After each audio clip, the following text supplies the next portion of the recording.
TMC দলের রাজ কারো হাতে নেই, ভগবানের হাতে আছে।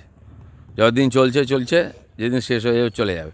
ডাকাতদের দল, তার আবার রাজ কী থাকে? দল তো এমনিতে দুর্বল হয়ে গেছে।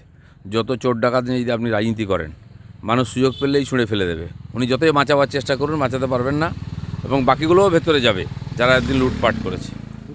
মমতা ব্যানার্জি রোজ সকাল থেকে গাইছেন টাকা নেই টাকা নেই, দিল্লি গিয়ে বলছেন টাকা নেই টাকা নেই। টিভি খুলুন, দেখুন কোটি কোটি টাকা, যেখানে হাত দিয়েছে সেখানে টাকা, টাকার পাহাড়, আলমারিতে টাকা, খাটের নিচে টাকা।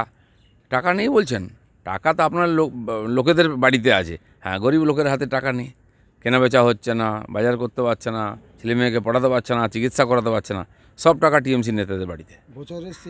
করোনা বাড়ছে, ডেঙ্গিতে তার চেয়ে বেশি লোক মারা যায়।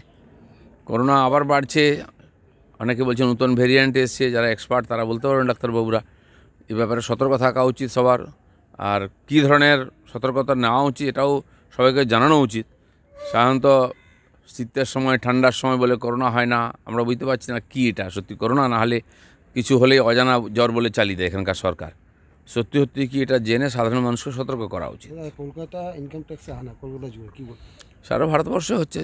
এই যে দুর্নীতিমুক্ত প্রশাসন দেশ বানাতে হবে। মোদিজি বলেছেন না খাউঙ্গা না খানে দুঙ্গা।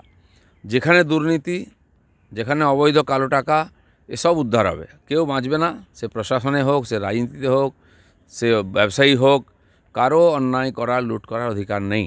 কেন চলতেই থাকবে এগুলো। বাম বিজেপিতে কড়া মমতা, কংগ্রেস নরম।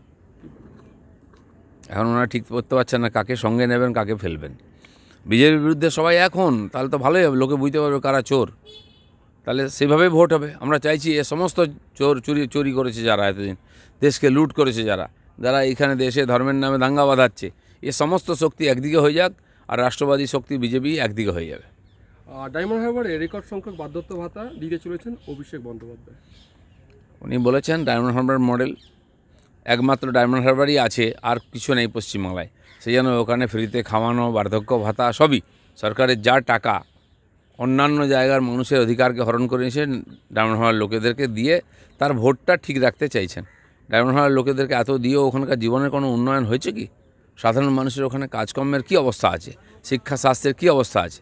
ওখানে একটি মহিলা বিশ্ববিদ্যালয় হয়েছে ডায়মন্ড হারবারে, 300 না 350 ছাত্র আছে, তার জন্য কত কোটি কোটি টাকা খরচা করা হচ্ছে। সব ডায়মন্ড হারবার হচ্ছে, কিন্তু ডায়মন্ড হারবার উন্নয়ন কতটা হচ্ছে? মতুয়া মহাসম্মেলন ঘিরে বনগাঁতে তীব্র বিতর্কের মুখে শান্তনু ঠাকুর, কী বলবেন? সমস্ত নেতা মন্ত্রীদের বিরুদ্ধে ক্ষোভ বিক্ষোভ থাকেই, কথাবার্তা বলে সেটা মেটাবেন। কেন ক্ষোভ, কী ব্যাপারটা আপনারা বলতে পারবেন। চলো।